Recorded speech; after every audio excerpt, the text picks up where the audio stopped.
Assalamualaikum warahmatullahi wabarakatuh. Shalom, Om Swastiastu, Namo Buddhaya. Perkenalkan, nama saya Dina Ayu Safitri dengan NPM 240646043. Pada kesempatan ini, saya akan memaparkan hasil penelitian mengenai pembatalan perjanjian pengikatan jual beli dan akta jual beli yang dibuat dalam hubungan utang piutang, studi putusan Mahkamah Agung nomor 2668K/PDT/2025.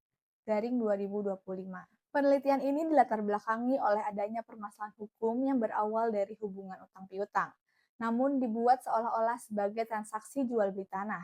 Dalam perkara ini, JS merupakan pemilik sah atas sebidang tanah seluas 3.655 meter persegi di Kota Pematang Siantar dengan SHM nomor 1216.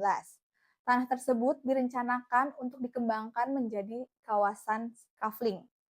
Karena berdomisili di luar kota, JS kemudian memberikan kuasa kepada RS melalui surat kuasa yang dibuat oleh notaris NS untuk mengurus administrasi dan pembangunan kawasan tersebut. Namun, dalam perkembangannya, RS mengalami kebutuhan dana pribadi yang sangat mendesak, sehingga RS meminjam uang kepada HS dengan menjaminkan sertifikat hak milik JS tanpa sepengetahuan dan persetujuan dari JS sebagai pemilik tanah. Hubungan utang piutang tersebut selanjutnya dituangkan ke dalam bentuk perjanjian pengikatan jual beli dan akta jual beli yang dibuat oleh RP selaku notaris atau PPAT, sehingga hak atas tanah milik JS telah beralih kepada HS. Berdasarkan latar belakang tersebut, penelitian ini merumuskan dua permasalahan utama. Pertama, bagaimana akibat hukum dari pembatalan PPJB dan AJB yang dibuat dalam hubungan utang piutang. Kedua, bagaimana tanggung jawab notaris atau PPAT terhadap PPJB dan AJB yang dinyatakan tidak mempunyai kekuatan hukum mengikat berdasarkan putusan Mahkamah Agung nomor 2668K/PDT/2025. Penelitian ini menggunakan penelitian hukum doktrinal dengan tipologi eksplanatoris.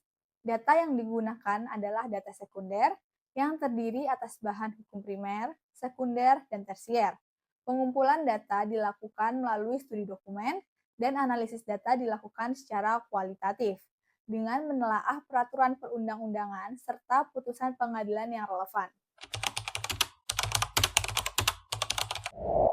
Berdasarkan hasil penelitian, pertama, PPJB dan AJB yang dibuat dalam hubungan utang piutang dengan jaminan tanah dinyatakan batal demi hukum karena tidak memenuhi unsur kausa yang halal sebagaimana diatur dalam pasal 1320 KUH Perdata. Hubungan hukum yang terjadi bukanlah jual beli yang sebenarnya, melainkan perjanjian pinjam-meminjam. Penjaminan utang dengan objek tanah seharusnya dilakukan melalui mekanisme hak tanggungan, bukan dengan mengalihkan hak milik melalui PPJB dan AJB. Oleh karena itu, akta-akta tersebut tidak mempunyai kekuatan hukum mengikat dan sertifikat yang terbit atas nama HS dinyatakan batal, sehingga hak atas tanah kembali kepada JS sebagai pemilik tanah yang sah.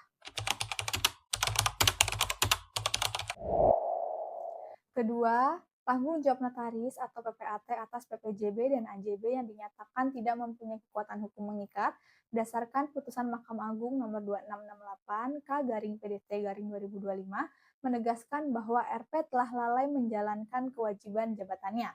Antara lain tidak meneliti keabsahan surat kuasa, tidak memastikan kehendak pemilik tanah yang sah, serta tidak menilai tujuan hukum perjanjian yang sebenarnya.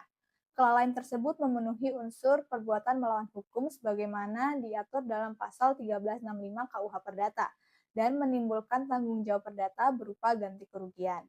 Selain itu, perbuatan tersebut juga telah melanggar asas kehati-hatian dan kode etik, sehingga RP dapat dikenai sanksi administratif berupa pemberhentian sementara apabila terbukti terdapat pencantuman keterangan yang tidak sesuai dengan perbuatan hukum yang sebenarnya, serta berpotensi menimbulkan pertanggungjawaban pidana apabila terbukti terdapat keterangan palsu dalam akta autentik.